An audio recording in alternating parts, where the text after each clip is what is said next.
Paano makakaahon sa kahirapan kung ang naglalaban-laban ang mismong pamahalaan?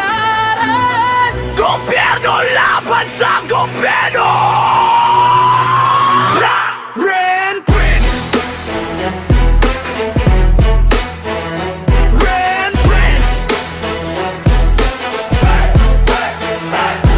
Sa palengke, presyo pataas pero ang ulo nila pataas din ang taas. Sa barangay, ang tao ang luha habang sila sa mesa, kanya-kanyang tula. May serbisyong namutol, sa gitna ng ingay may pangakong inihagis pero ayaw nang bumigay. Kung tapat ang hangarin, bakit laging sablay? Bansa ang sugatan, sila ang nag-aaway!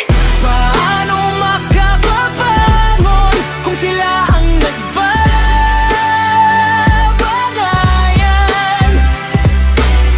Paano makakaon kung tayo ang naiwang luhaan? Nakalungkot, perlas ng silangan,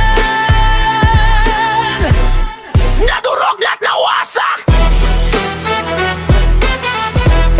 Nadurog at nawasak.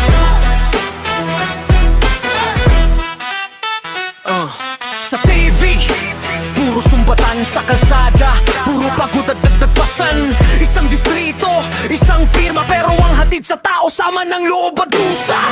Kung gobyerno ang parang gera, paano sisigla ang mga tahanan tinggal sa biyaya? Hindi tayo bote na ugoy sa hangin, may pulso ang bayan, marunong bumangon ulit. Paano makakabangon kung sila ang nagbabangayan? Paano makakaon kung tayo ang naiwang luhaan? Nakakalungkot, perlas ng silangan, nadurog at nawasak. Narinig ko sa tindahan, sa terminal, sa eskinita, pare-pareho ang tanong, sino ba ang kikita? Hindi pangalan ang kailangan, kundi kamay na kumikilos, pusong tumutupad ng pananagutan. Kung may pangayan sa taas, sa baba tayo ang babad, kaya tapang serbisyo, ramdam hindi palabas. Bawat bata, bawat nanay, bawat pawis sa umaga, karapatan ang dalala nila, hindi pwedeng ipagkait sa lupa.